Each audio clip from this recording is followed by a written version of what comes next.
Hello everyone. This is Unit 6, that is Leadership, from Business Administration Class 12. Right? Who is a leader?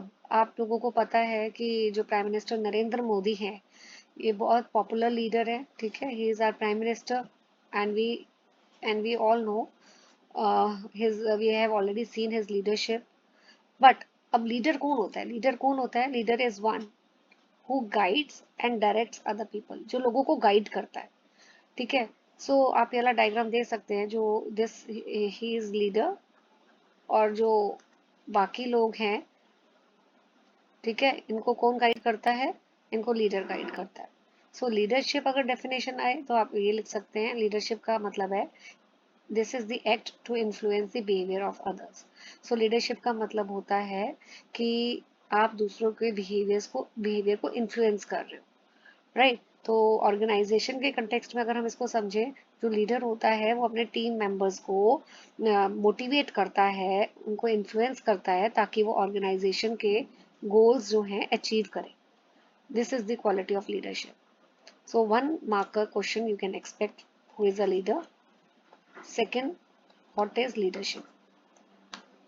Then yearly definition भी है, आप yearly भी कर सकते हो डेफिनेशन, जो मैंने हाईलाइट की हुई है.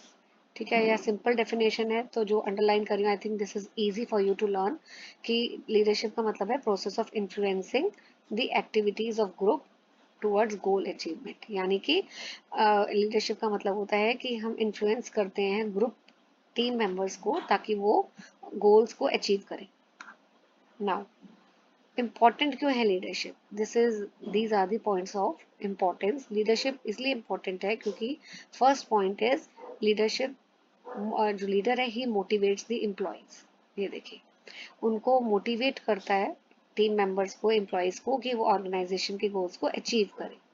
सेकंड, इसलिए लीडरशिप इम्पोर्टेंट है क्योंकि it facilitate the process of change. इसका मतलब है कि जब भी कोई नया चेंज ऑर्गेनाइजेशन में इंट्रोड्यूस होता है तो एम्प्लॉयज उसको रेजिस्ट करते हैं, वो नहीं उसको एक्सेप्ट करते. तो ये लीडरशिप उस समय, लीडरशिप का रोल है, लीडर का रोल उस समय आता है कि वो एम्प्लॉयज को कन्विंस करे कि ये चेंज जो इंट्रोड्यूस हुआ है ये सबके लिए सबके लिए ही ये बेनिफिट प्रोवाइड करेगा.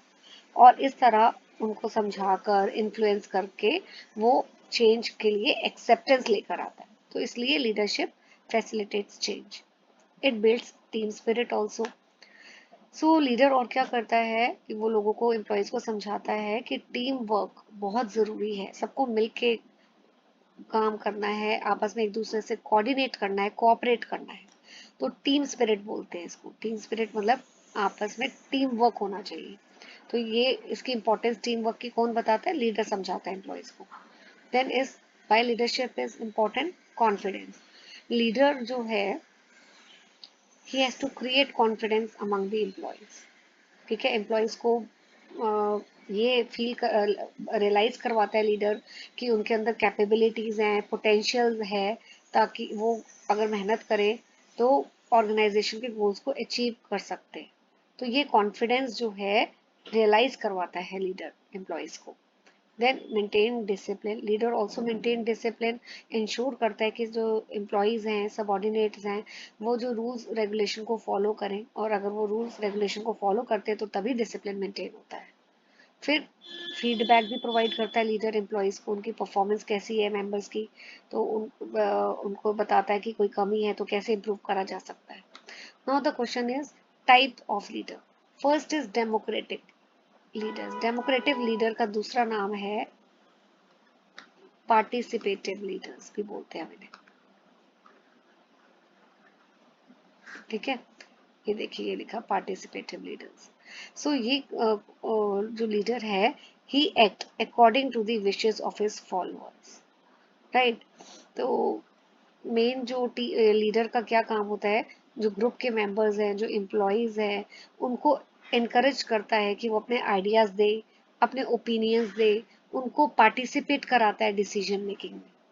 ठीक है, नॉर्मली आप अगर आप देखें तो लीडर क्या, ज़्यादातर अगर कोई ऑर्गेनाइजेशन में जाओगे, बहुत कम आपको ऐसे लीडर्स मिलेंगे. ज़्यादातर ऐसे होते हैं जो अपनी बात को सिर्फ इम्पोज कर देते हैं.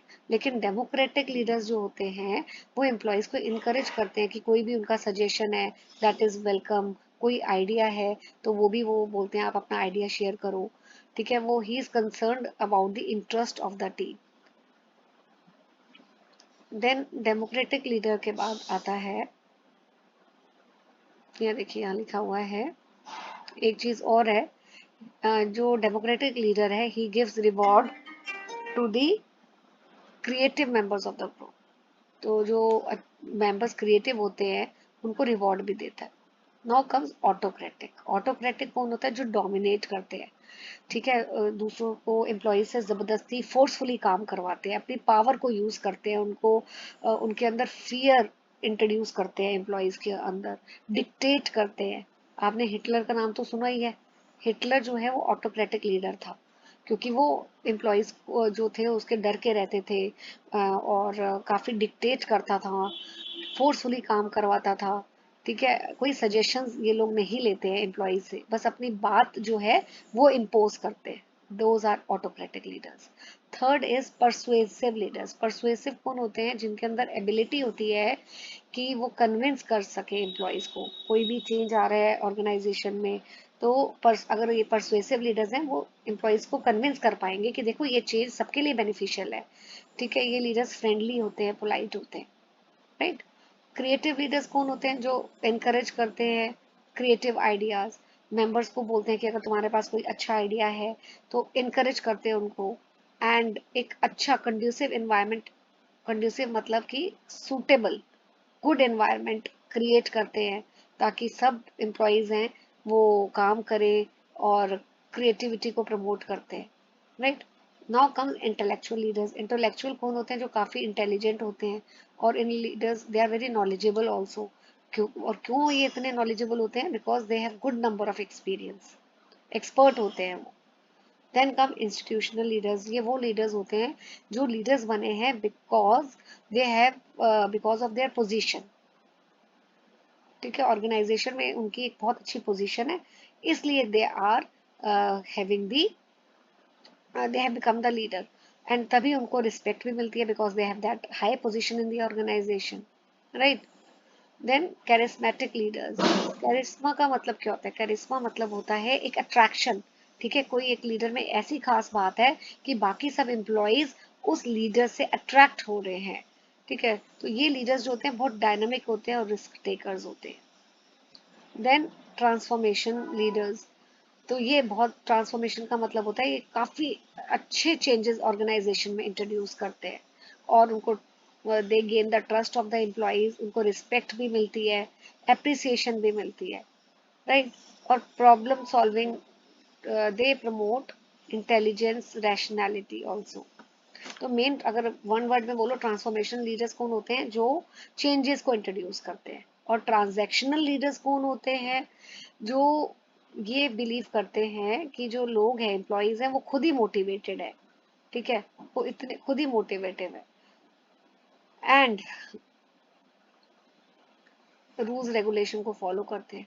सो ट्रांजैक्शनल लीडर्स बिलीव करते हैं कि एम्प्लॉयज अपने आप ही मोटिवेटेड है और वो काम करेंगे ऑर्गेनाइजेशन में। What are the characteristics of good leader? Physical feature, they should have good health, physical fit होने चाहिए, मेंटल स्ट्रेंथ भी होनी चाहिए, इंटेलिजेंट होने चाहिए, they should be having good knowledge and expertise also. They should be mature. Mature का मतलब होता है इमोशनल क्वेश्चन, यानी कि दे शुड बी, उनका टेम्परामेंट बहुत जल्दी लूज ना करे, वो एकदम किसी भी बात को सुन के पैनिक ना करे, ओपन माइंडेड हो, अगर कोई उनको सजेशन दे रहा है उनको सुनना चाहिए दूसरों की सजेशंस, इतने मेच्योर होना चाहिए। Then they should be responsible also. जो भी वो डिसीजंस लेते हैं उसकी रिस्पॉन्सिबिलिटी भी लेनी चाहिए। Then comes human relation attitude. It means कि जो भी उनके टीम मेंबर्स हैं, तो leader should develop good relation with the team members. उनकी प्रॉब्लम सुननी चाहिए एम्प्लॉयज की, and they should have understanding also, right. Inner motivation. तो ये लीडर्स की एक और क्वालिटी होनी चाहिए कि they should be personal motivated to achieve the goals of the organisation. कि वो खुद ही जो है सेल्फ मोटिवेटेड होने चाहिए कि हाँ, हमें मिलके एज अ टीम वर्क काम करना है, ऑर्गेनाइजेशन के गोल्स को अचीव करना है। Emotional balance. इमोशनल बैलेंस का मतलब है कि he should act logically, logical होना चाहिए, and he should avoid anger, hatred. Empathy का मतलब होता है दूसरों के शूज में स्टेप इन करना, ठीक है, तभी आपको पता लगेगा कि दूसरे की क्या प्रॉब्लम है। जैसे हम बोलते हैं ना, अगर आप हमारी जगह होते तब आपको पता लगता कि कितनी प्रॉब्लम होती है। तो लीडर जो है एम्पैथ, उनको he should have this kind of empathy, right. कि इसका एम्पैथी का मतलब है to visualise think from other point of view, दूसरों के पॉइंट ऑफ व्यू से चीजों को महसूस करना, उसको बोलते हैं एम्पैथी। तो मैं जो लीडर है, ही शुड अंडरस्टैंड कि क्या नीड्स हो सकती है सबॉर्डिनेट की, क्या प्रॉब्लम वो लोग फेस कर रहे हैं। तो उनको वो एनवायरनमेंट देना चाहिए कि ताकि वो अपना काम ढंग से कर पाए। He should be visionary and he should also able to visualise कई इवेंट्स वेल इन एडवांस, पहले से जो सोच लेते हैं कि हाँ ये चेंजेस आने वाले, तो वो पहले ही प्रिपेयर हो जाते हैं कि स्ट्रेटेजीज बनाते हैं कि इन चेंजेस अगर आते हैं कल फ्यूचर में, हम कैसे उनसे डील करेंगे। नाउ अभी हमने ऊपर पढ़ा था, देखो, टाइप्स ऑफ लीडर, ये वाला, ये सारे टाइप्स ऑफ लीडर पढ़े थे ना बेटा।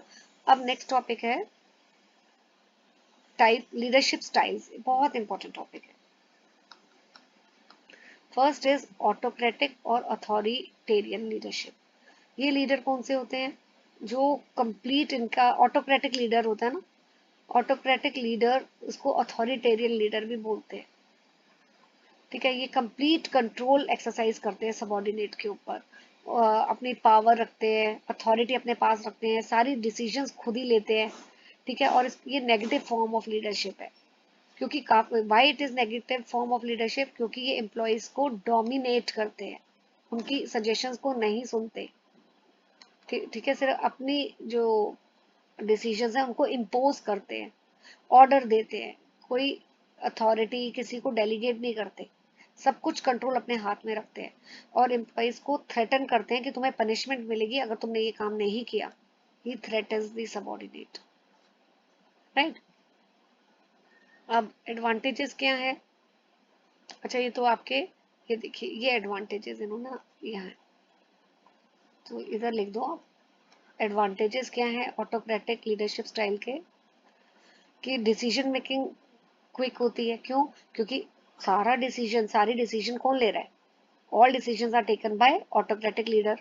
एम्प्लॉयज को तो वो अलाउ ही नहीं करता, तो डिसीजन मेकिंग फटाफट हो जाती है। और ये किन ऑर्गेनाइजेशन के लिए सुटेबल है? Which it can those organisation जहाँ पे ऑटोक्रेटिक लीडरशिप फॉलो किया जाता है style, they can hire less skilled people at lower levels. क्यों? क्योंकि ये लेस स्किल्ड होते हैं तो वैसे भी डिसीजन नहीं ले सकते हैं, तो ऑटोक्रेटिक लीडरशिप स्टाइल में फिर ऊपर जो टॉप मैनेजमेंट बैठा है वही लीडर डिसीजंस लेगा। देन ये style prove constructive when high speed is needed in certain process. इस लाइन का मतलब है कि ये स्टाइल तभी सुटेबल है जहाँ पे काम को फटाफट हाई स्पीड से करना है, राइट। एंड ये मोटिवेटिंग रहता है लीडर्स के लिए जिनको खूब पावर की लस्ट होती है ना, और खूब मतलब डिसीजंस खुद ही लेते हैं, तो उन लीडर्स के लिए ये स्टाइल काफी मोटिवेटिंग है। लेकिन डिसएडवांटेज क्या है? एम्प्लॉयज के लिए तो मोटिवेटिंग नहीं, उनको फ्रस्ट्रेशन हो जाएगी कि हमारे ऊपर हमें हमेशा थ्रेटन किया जाता है, कोई अप्रिसिएशन नहीं होती, कोई डिसीजन मेकिंग में इन्वॉल्वमेंट नहीं होती, तो एम्प्लॉयज धीरे धीरे रिस्पॉन्सिबिलिटीज को अवॉइड करते हैं। शौक मतलब they try to avoid the responsibility. Then जो potentials of the subordinate are not properly utilized, तो क्योंकि किसी एम्प्लॉयज को इन्वॉल्व ही नहीं किया जा रहा डिसीजन मेकिंग में, उनके क्या पता वो एम्प्लॉयज के पास बहुत अच्छे सजेशन हो जिससे ऑर्गेनाइजेशन की ग्रोथ हो सकती है, लेकिन क्योंकि उनको इन्वॉल्व नहीं किया जाता तो पोटेंशियल भी उनका यूज ही नहीं हो रहा एम्प्लॉयज का। एंड ये लीडरशिप स्टाइल जो है, it is not good for the continuity of the organisation. Then participative, इस लीडरशिप स्टाइल को डेमोक्रेटिक लीडरशिप भी बोला जाता है, क्योंकि यहाँ पे जो भी डिसीजन लीडर लेता है वो खुद नहीं लेता, वो एम्प्लॉयज को भी कंसल्ट करता है, ठीक है। ये लीडरशिप स्टाइल लीडर के लिए भी और सबऑर्डिनेट्स दोनों के लिए बेनिफिशियल है। देन इन्फॉर्म करता है वो एम्प्लॉयज़ को, कंसल्ट करता है डिसीजन मेकिंग में, पार्टिसिपेट करवाता है, अथॉरिटी डेलीगेट करता है, उनसे सजेशंस भी लेता है। इस स्टाइल का एडवांटेजेस क्या है? कॉन्फिडेंस बिल्ड होता है एम्प्लॉयज़ में, लॉयल्टी भी गेन होती है और एम्प्लॉयज़ को सेटिस्फेक्शन मिलती है। ठीक है, इट इंड्यूस कॉन्फिडेंस, कोऑपरेशन, वही वाली बात को थर्ड पॉइंट में बोला गया है, and it keeps the moral of the employees high. Disadvantage क्या है? डिसीजन मेकिंग में डिले होता है। क्यों? क्योंकि सभी एम्प्लॉयज को कंसल्ट जब किया जाता है तो डिसीजन मेकिंग फास्ट नहीं होती है। देन सेकेंड इज एम्प्लॉयज, कई बारी एम्प्लॉयज जो है वो सजेशन नहीं देना चाहते, और consulting employees for every decision में counter the decisive ability of the leader. तो कई बारी आप हर बारी अगर एम्प्लॉयज को कंसल्ट करोगे तो हो सकता है जो लीडर है, ठीक है, वो उसकी जो डिसीजन एबिलिटी है वो भी धीरे धीरे खत्म हो जाए, क्योंकि वो डिपेंड करने लग जाता है कि एम्प्लॉयज के सजेशन के ऊपर।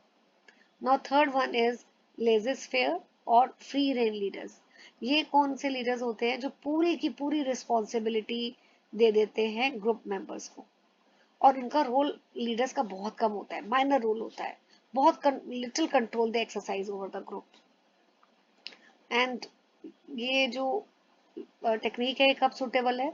जहाँ लीडर के पास वो टीम मेंबर्स हैं जो खुद ही बहुत मोटिवेटेड है, हाईली स्किल्ड पीपल है, उनको पता है कि हमें काम करना है, राइट। सो एडवांटेजेस क्या है? टीम मेंबर्स जो है वो इनोवेटिव आइडियाज खुद ही ढूंढते हैं, उनको सेटिस्फेक्शन मिलती है एम्प्लॉयज को, और उनकी स्किल्स डेवलप होती है, and they feel independent at work place, कि कोई इंटरफेयर नहीं कर रहा। बट डिसएडवांटेज क्या है?